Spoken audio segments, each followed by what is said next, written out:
Hello friends, नमस्कार। Welcome back my channel target teacher job. मैं प्रियंका स्वागत करती हूं आप सभी का आपके अपने चैनल टारगेट टीचर जॉब में। तो दोस्तों, आज हम बीएड द्वितीय वर्ष भूगोल शिक्षण के विषय में पढ़ेंगे और ये है आपका लेक्चर नंबर 11। तो दोस्तों, यहाँ पर हम क्वेश्चन पढ़ने से पहले आपको इन्फॉर्म करना चाहते हैं कि आपका फर्स्ट पेपर शिक्षण के सिद्धांत एवं विधियाँ और फोर्थ पेपर जनसंख्या शिक्षा एवं पर्यावरण शिक्षा का यूपीएच पूरा कंप्लीट हो गया, जिसकी लिंक आपको डिस्क्रिप्शन में मिलेगी। इसके अलावा इतिहास शिक्षण और भूगोल शिक्षण की भी लिंक आपको मिलेगी। साथ ही टेलीग्राम चैनल पर बीएड क्लासेस के नाम से ये सारे लिंक आपको अवेलेबल है, तो आप जहाँ से भी स्टडी करना चाहें आप वहाँ से अपनी स्टडी कर सकते हैं। तो दोस्तों, यहाँ पर चलते हैं। इसके पहले हम लोगों ने देखा था भूगोल का अन्य विषयों के साथ सहसंबंध, जिसमें हमने देखा था भूगोल का भाषा के साथ सहसंबंध, भूगोल का इतिहास के साथ सहसंबंध।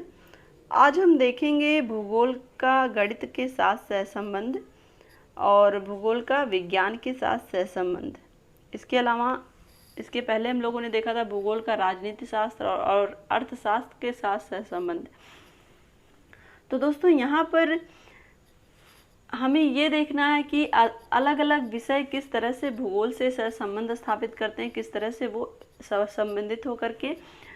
जहाँ पर अगर हम बात करें एक बालक के लिए, उसके सर्वांगीण विकास के लिए, उसके बौद्धिक विकास के लिए, उसके मानसिक विकास के लिए सभी विषयों का ज्ञान प्रदान करने के लिए कहीं ना कहीं कोरिलेट करके छात्रों को पढ़ाना बहुत ही ज़्यादा आवश्यक होता है एक शिक्षक के लिए। क्योंकि जब एक शिक्षक अपने छात्रों को अन्य विषयों के साथ जोड़ करके पढ़ाता है तो वो एक विषय के साथ दूसरे विषय को भी संबंधित करके पढ़ना, अधिगम करना सीखते हैं और साथ ही यहाँ पर उन्हें अधिगम करने में भी आसानी होती है। इसके अलावा यहाँ पर दोस्तों, जब हम देख रहे थे भाषा के साथ भूगोल का संबंध, जिसमें हमने देखा था कि अलग अलग लैंग्वेज के माध्यम से जो भी भौगोलिक परिस्थितियाँ होती हैं, जो भी भौगोलिक क्षेत्र हैं, उसके विषय में ज्ञान प्राप्त होता है। इसी तरह से हमने देखा था कि इतिहास के साथ भूगोल का सहसंबंध, जिसमें किसी भी ऐतिहासिक स्थल के विषय में जानने के लिए उसके भौगोलिक स्थिति के विषय में जानना पड़ता है। तो इस तरह से भूगोल का इतिहास के साथ सहसंबंध हमने देखा था। साथ ही अगर हम बात करें भूगोल का राजनीति के साथ सहसंबंध और अर्थशास्त्र के साथ सहसंबंध, तो अलग अलग भौगोलिक स्थिति की अलग अलग विशेषताएं होती हैं, जिसके माध्यम से वहाँ की आर्थिक उन्नति होती है। तो इस तरह से भूगोल का अर्थशास्त्र से सहसंबंध हमने देखा था। आज हम देखेंगे भूगोल और गणित का सहसंबंध। तो दोस्तों, चलिए देखते हैं। यहाँ पर गणित के बहुत से प्रश्नों को जीवन से संबंधित बनाने के लिए भौगोलिक बातों का आश्रय लिया जा सकता है। तो दोस्तों, यहाँ पर हम बात करें विभिन्न तरह के जो जीवन के प्रश्न हैं, जहाँ पर हमें कहीं ना कहीं गणित का सहारा लेना ही पड़ता है। क्योंकि जब भी हमें कहीं भी जोड़ने या फिर घटाने की बात आती है, या फिर इसके अलावा आयात निर्यात बिक्री क्रय मूल्य विक्रय मूल्य, जहाँ भी व्यवसाय से संबंधित बातें आती हैं, वहाँ पर गणित का हम प्रयोग करते हैं। यहाँ पर हम देखें उपज, आयात निर्यात बिक्री तथा जनसंख्या आदि से संबंधित भौगोलिक बातें गणित के प्रश्न बनाई जा सकती हैं। तो दोस्तों, अगर भूगोल विषय में हम देखें तो जनसंख्या वितरण और जो भी भौगोलिक क्षेत्र हैं उनका आयात निर्यात बिक्री, इन सब चीज़ों के एक आंकड़े निर्धारित होते हैं। तो इन सब आंकड़ों का ज्ञान प्राप्त करने के लिए हम कहीं ना कहीं गणित का प्रयोग भूगोल में करते हैं। तो एक तरह से ये गणित का सहसंबंध होता है भूगोल के साथ। गणित भूगोल पैमाना, मानचित्र बनाने, कंटूर, क्षेत्रफल और साथ ही जनसंख्या का वितरण, ग्राफ, चार्ट, आंकड़े आदि पढ़ाने में भूगोल शिक्षक गणित के ज्ञान से लाभ उठा सकता है। तो दोस्तों, अगर हम बात करें एक भूगोल शिक्षक की, तो उसे कहीं ना कहीं गणित से लाभ प्राप्त हो सकता है। अगर उसे गणित का ज्ञान है तो जहाँ पर उसे अपने छात्रों को जनसंख्या वितरण के विषय में समझाना या फिर चार्ट ग्राफ के माध्यम से छात्रों को भूगोल के विषय में बताना, और साथ ही अगर हम बात करें मानचित्र का या पैमाने का प्रयोग करना है, तो इन सब जगहों पर उसे गणित के माध्यम से अपने छात्रों को भूगोल के उन विषयों के बारे में बताना पड़ता है जहाँ पर उसे गणित की आवश्यकता होती है। यहाँ पर हम देखिए गणित के जिन सिद्धांतों की आवश्यकता भूगोल में पड़ती है उनसे सरल संबंध स्थापित कर शिक्षक भूगोल अध्यापन का उत्तम बना सकता है। तुलनात्मक दृष्टि से भूगोल का वर्णन करने में गणित की सहायता ली जा सकती है। तो दोस्तों अगर हम बात करें अलग अलग दो पर्टिकुलर अलग अलग क्षेत्रों की, तो वहाँ की जो जनसंख्या वितरण और साथ ही इसके अलावा जो भी आयात निर्यात बिक्री और साथ ही वहाँ पे जो भी क्षेत्रफल है, तो इन सब चीज़ों के बारे में जानकारी के लिए गणित का प्रयोग एक शिक्षक बहुत ही सरलतापूर्वक अपने छात्रों को समझा सकता है। आगे हम देखें, यहाँ पर हम देखें दो स्थानों की दूरी नापना। एक तरह से अलग अलग क्षेत्रों की, जहाँ पर अलग अलग भौगोलिक क्षेत्र हैं, उन स्थानों की दूरी के विषय में जानने के लिए और साथ ही नदियों तथा नहरों की लंबाई, जनसंख्या आदि पर विचार करते समय भूगोल में सहायता मिलती है। तो यहाँ पर हम देखें भूगोल में जहाँ पर गणित का यूज होता है कह सकते हैं, वहाँ पर अगर हम बात करें किसी भी अलग अलग नदियों की लंबाई की, या फिर हम बात करें दूरी मापने की दो अलग क्षेत्रों के बीच की, और साथ ही जनसंख्या के वितरण की, जनसंख्या आदि के विषय में जानने की, तो यहाँ पर गणित का प्रयोग किया जाता है। मिडिल स्कूलों में कक्षा में गणित और भूगोल का संबंध अधिक निकट हो जाता है। सेंटीमीटर में वर्षा, अंशों में तापमान, पैमाने के अनुसार मानचित्र इत्यादि गणित के विषय होते हुए भी भूगोल के अंतर्गत आते हैं। तो दोस्तों यहाँ पर हम बात करें मिडिल क्लास की, तो मिडिल कक्षाओं की जो छात्र होते हैं वो कहीं ना कहीं सेंटीमीटर में वर्षा का जो घनत्व होता है वो सेंटीमीटर में मापना, और साथ ही अंशों में तापमान जहाँ पर डिग्री सेल्सियस ये सब चीज़ें आती हैं। तो एक तरह से ये इन सब जगहों पे गणित का प्रयोग किया जा रहा है। पैमाने के अनुसार मानचित्र आदि बनाने के लिए भी गणित का प्रयोग किया जाता है। यहाँ पर हम देखें ये सारी चीज़ें गणित होते हुए भी भूगोल के अंतर्गत आ रही हैं, जहाँ पर छात्र मापन का कार्य कर रहे हैं, तो ये सारी चीज़ें तो गणित के अंतर्गत आती हैं, लेकिन यहाँ पर यूज हो रही हैं भूगोल में, क्योंकि वहाँ पर भूगोल को स्पष्टीकरण देने के लिए या फिर वैज्ञानिक तरीके से पढ़ाने के लिए, यहाँ पर निष्कर्ष तक पहुँचने के लिए भी गणित का प्रयोग करना एक भूगोल शिक्षक के लिए आवश्यक हो जाता है। यहाँ पर हम देखें उच्च कक्षाओं में भूगोल और रेखागणित का संबंध अधिक हो जाता है। जहाँ पर अगर उच्च कक्षाओं की बात करें, तो क्योंकि उच्च कक्षाओं में छात्र तर्क शक्ति का प्रयोग करने लगते हैं, तो वहाँ पर भूगोल के शिक्षक को गणित के पैमाने और साथ ही गणित के मानकों का यूज करके छात्रों को समझाना पड़ता है। पृथ्वी के आकार की, यहाँ पर हम देखें पृथ्वी के आकार को सिद्ध करना, उनका मानचित्र समतल पर बनाना, पृथ्वी की गति, अक्षांश, देशांतर रेखाओं से दूरी और समय निकालना गणित की ही सहायता से हो सकता है। तो दोस्तों अगर हम बात करें भूगोल में, एक तरह से पृथ्वी के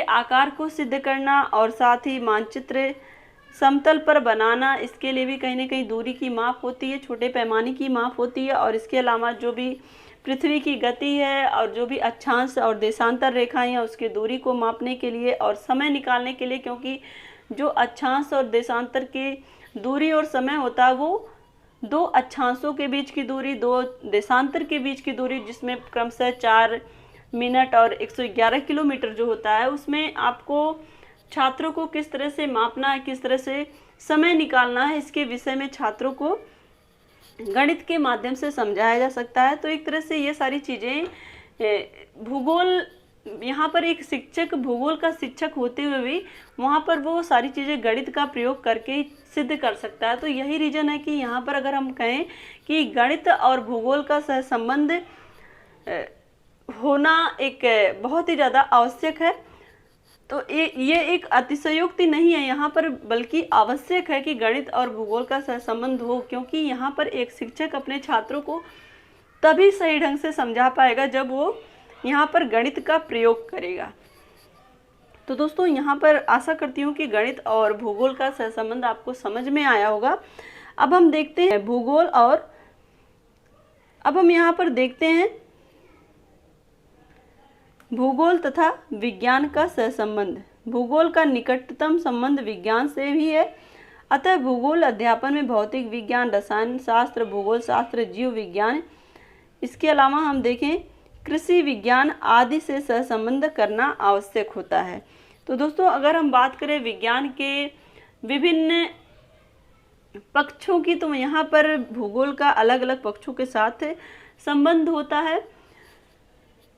भूगोल में अनेक बातों यहाँ पर हम देखें भूगोल में अनेक बातें विज्ञान के क्षेत्र से आई हैं। भौगोलिक तथ्य और सिद्धांतों को समझने के लिए अनेक वैज्ञानिक सिद्धांतों की जानकारी आवश्यक होती है। तो दोस्तों अगर हम बात करें बहुत सारे भौगोलिक तथ्यों को जानने के लिए वैज्ञानिक सिद्धांतों की आवश्यकता पड़ती है। प्राकृतिक भूगोल में जलवायु, यहाँ पर हम देखें प्राकृतिक भूगोल में जलवायु, वायु भार और वायु गति, जल धाराएं, पृथ्वी की दैनिक तथा वार्षिक गतियां, वनस्पति प्रदेश, ज्वालामुखी, भूचाल, खनिज पदार्थ और पृथ्वी, यहाँ पर हम देखें मिट्टी के अध्यापन में संबंध परमावश्यक है। तो दोस्तों यहाँ पर हम देखें जो भी पृथ्वी की गति है या फिर वायु की गति है या फिर जल की धाराएं हैं और साथ ही ज्वालामुखी और भूचाल, ये सब जो होते हैं, जो प्राकृतिक घटनाएं होती हैं, कहीं ना कहीं इसमें कुछ ना कुछ साइंटिफिक रीजन होता है, कुछ वैज्ञानिक कारण होते हैं। यही रीजन है कि यहाँ पर विज्ञान का और भूगोल का आपस में सहसंबंध होता है, जिसकी वजह से भौगोलिक घटनाएं घटित होती हैं। तो दोस्तों अगर हम बात करें, जब भी कहीं पर भूकंप आता है तो लोग कहते हैं कि क्या रीजन था जिसकी वजह से भूकंप आया, तो कहीं ना कहीं उसमें रीजन जो होता है वो प्लेटों का खिसकना होता है। तो वो प्लेट क्यों खिसकते हैं, एक तरह से उसमें कुछ ना कुछ वैज्ञानिक कारण होते हैं। तो उन सब चीज़ों के विषय में जानने के लिए जो वैज्ञानिक होते हैं वो उन सब चीज़ों की खोज करते रहते हैं। तो दोस्तों यहाँ पर वैज्ञानिक विधि से भौगोलिक स्थिति के बारे में पता लगाना, तो एक तरह से विज्ञान और भूगोल का सहसंबंध यहाँ पर होता है, ये हम कह सकते हैं। आगे हम देखें तो यहाँ पर हम देखें जो भी अलग अलग सिद्धांत होते हैं विज्ञान के, उन सिद्धांतों को समझे बिना भूगोल का ज्ञान पूर्ण नहीं हो सकता है। भूगोल का सुयोग्य शिक्षक पढ़ाते समय विज्ञान से सहसंबंध स्थापित करने का अवसर हाथ से नहीं जाने देता। तो दोस्तों अगर हम बात करें जो भी भौगोलिक घटनाएं होती हैं, एक तरह से कह सकते हैं, वो घटनाएं कहीं ना कहीं उनके कुछ ना कुछ साइंटिफिक रीजन होते हैं। तो जब भी कोई शिक्षक अपने छात्रों को भौगोलिक घटनाओं के विषय में बताता है तो वहाँ पर वो उन वैज्ञानिक कारणों को भी बताता है जिसकी वजह से वो सारी घटनाएं घटित होती हैं। तो एक तरह से यहाँ पर एक भूगोल शिक्षक के लिए ये आवश्यक हो जाता है कि वो अपने छात्रों को विज्ञान के विषय में भी बताए, जो भी अलग अलग रीजन होते हैं। भूगोल शिक्षक को विज्ञान के परिणामों का उपयोग करना भी आवश्यक है। यह भी ध्यान रखना चाहिए कि भूगोल की कक्षा विज्ञान की कक्षा नहीं है।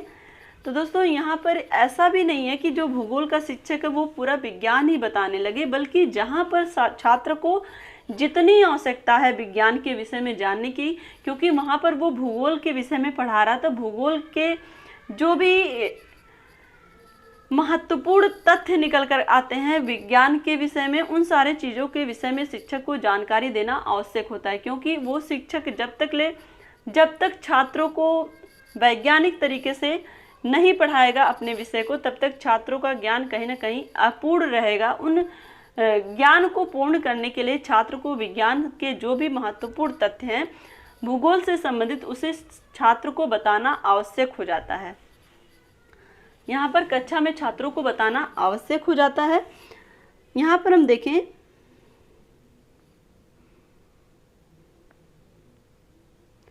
आवश्यक संबंधों पर भी बल देना। यहाँ पर हम देखें यह भी एक ध्यान रखना चाहिए कि जो भूगोल की कक्षा है वो विज्ञान की कक्षा नहीं है। आवश्यक संबंधों पर भी बल देना चाहिए। हर अवसर पर विज्ञान शिक्षक का सहयोग संभव है।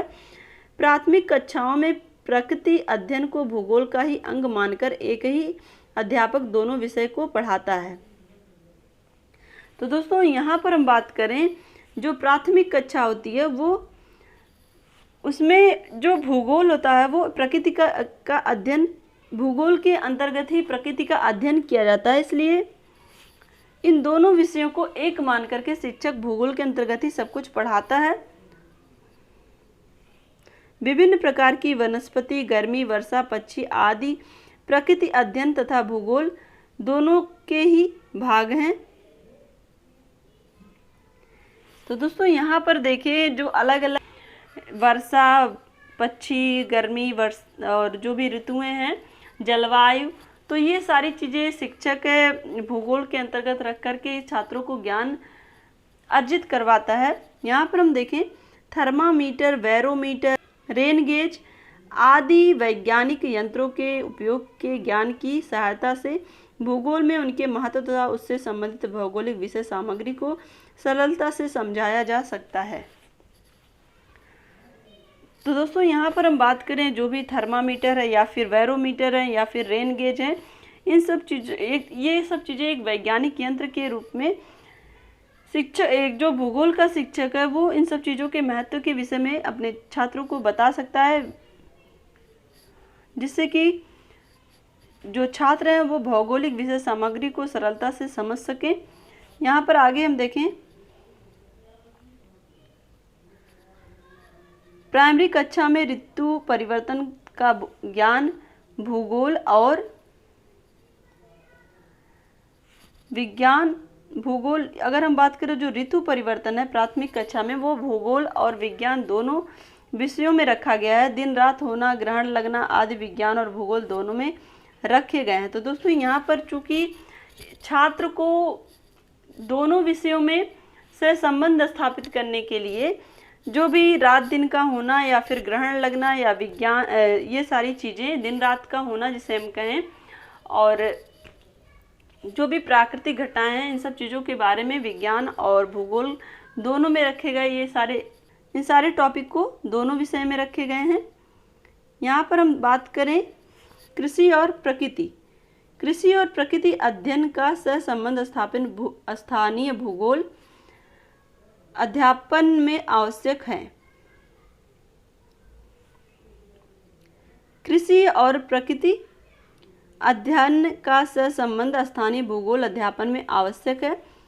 कुछ बातों का सही जानकारी होने पर ही छात्र अन्य स्थानों की भौगोलिक दशाओं का सही अनुमान कर सकेंगे। तो दोस्तों यहाँ पर कृषि के विषय में भी और साथ ही जो प्रकृति है यानी कि किसी भी क्षेत्र की जो भी मिट्टी है, जो भी वहाँ की भौगोलिक स्थिति है और साथ ही जो भी भौगोलिक जलवायु है उसके अकॉर्डिंग जो भी